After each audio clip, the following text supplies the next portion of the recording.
On Monday, Belarus scrambled a fighter jet to divert a commercial aircraft and forced it to land in the Belarusian capital of Minsk. The unprecedented move was orchestrated by Alexander Lukashenko to arrest a young journalist who has been mobilizing public anger against the president of Belarus. The United States and European Union are outraged. They are issuing statements against Belarus like there is no tomorrow. But that is all the Biden administration and the EU can do, make fiery statements. They cannot take action against Belarus since they have only recently themselves been compromised by Russia. Want to know how? Keep watching this video by TFI Global as I, Sanbir Ranhotra, your host, walk you through the beginning of Vladimir Putin's European mission.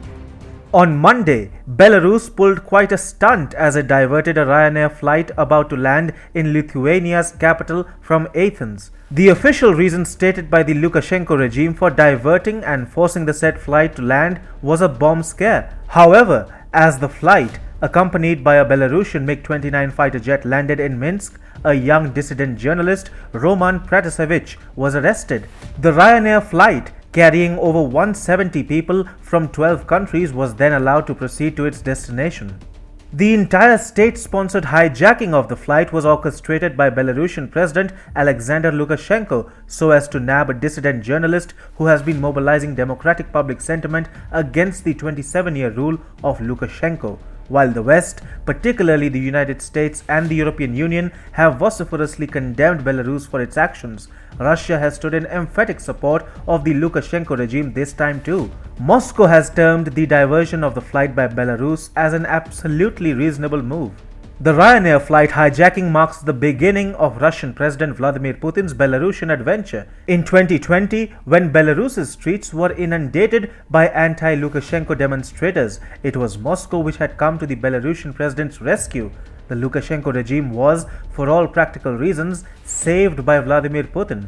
Ever since, Alexander Lukashenko has missed no opportunity to repay Moscow. Importantly, Belarus, a former Soviet Union member, is not an EU member state. It goes without saying that Belarus had the authorization of Vladimir Putin to go ahead with its Ryanair escapade on Monday. Importantly, this authorization by Russia has put the Biden administration and the EU in quite a tough spot. Reactions to Belarus diverting the Lithuania-bound Ryanair flight have not been kind for Minsk. The European Union is infuriated and the Biden administration is still not being able to make sense of things. But both the power blocs are of the unanimous consensus regarding Lukashenko's actions being way out of line this time around. The question that therefore becomes is this: what will the EU and the United States do to teach Belarus a lesson?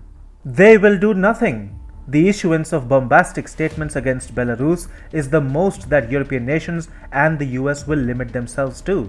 Taking stringent material action against Belarus would result in an exposure that neither the US nor EU want to take a gamble with. Mostly, the exposure here relates to the Nord Stream 2 gas pipeline, which only recently secured a sanction waiver by the Biden administration.